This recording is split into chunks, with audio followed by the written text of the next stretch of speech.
Speaker Pocharam Srinivas రెడ్డికి లేఖ రాశారు సీఎల్పీ నేత భట్టి విక్రమార్క. పార్టీ మారిన ఎమ్మెల్యేలపై అర్హత వేటు వేయాలని విజ్ఞప్తి చేశారాయన. ముఖ్యమంత్రి కేసీఆర్ కాంగ్రెస్ పార్టీ ఎమ్మెల్యేలను ప్రలోభపెట్టి టీఆర్ఎస్ లో చేర్చుకున్నారని మండిపడ్డారు భట్టి. రాజ్యాంగంలోని 10th షెడ్యూల్లో యాంటీ డిఫెక్షన్ బిల్లు అనుగుణంగా నడుచుకోకుండా ఆ రాజ్యాంగం పైన ప్రమాణం చేసి రాజ్యాంగాన్ని కాపాడుతానని, రాజ్యాంగం ప్రకారం నడుచుకుంటానని, రాజ్యాంగం ప్రకారం పరిపాలన చేస్తానని చెప్పి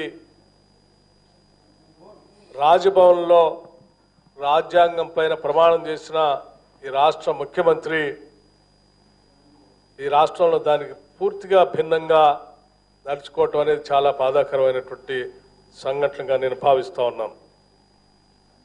కాంగ్రెస్ పార్టీ నుంచి గెలిచిన శాసనసభ్యుల్ని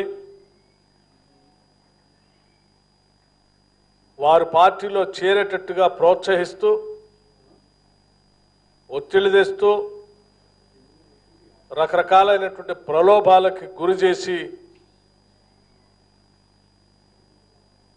ప్రజాస్వామ్య విలువలకు తిలోదకాలు ఇచ్చి శాసనసభ్యుల్ని ఆ పార్టీలో చేర్చుకునేటువంటి వైనాన్ని తీవ్రంగా ఖండిస్తూ ఉన్నాం. ఖండించడమే కాదు, ఈ రాష్ట్ర ముఖ్యమంత్రికి పదే పదే గతంలో కూడా గుర్తు చేశాం. అయినప్పటికి కూడా వినకుండా రాజ్యాంగం అన్నా ప్రజాస్వామ్యం అన్నా ఏమాత్రం ఖాతరు చేయకుండా అపహాస్యం చేస్తూ రాజ్యాంగాన్ని అవమానపరుస్తున్న ఈ ముఖ్యమంత్రి వైనాన్ని తీవ్రంగా ఖండిస్తూ ఈరోజు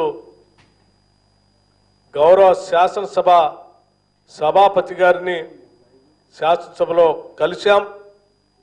కలిసి వారికి ప్రజాస్వామ్యాన్ని రక్షించండి, రాజ్యాంగాన్ని కాపాడండి, ఆ ప్రక్రియలో భాగంగా మీ ధర్మాన్ని తప్పనిసరిగా నిర్వర్తించండి అని చెప్పి కాంగ్రెస్ పార్టీ నుంచి గెలిచిన శాసనసభ్యులు టీఆర్ఎస్ పార్టీలో చేరినటువంటి వాళ్లపైన డిస్క్వాలిఫికేషన్ అంటే వారి శాసనసభ సభ్యత్వాన్ని రద్దు చేయవలసిందిగా పిటిషన్స్ని వారికి అందించడం జరిగింది.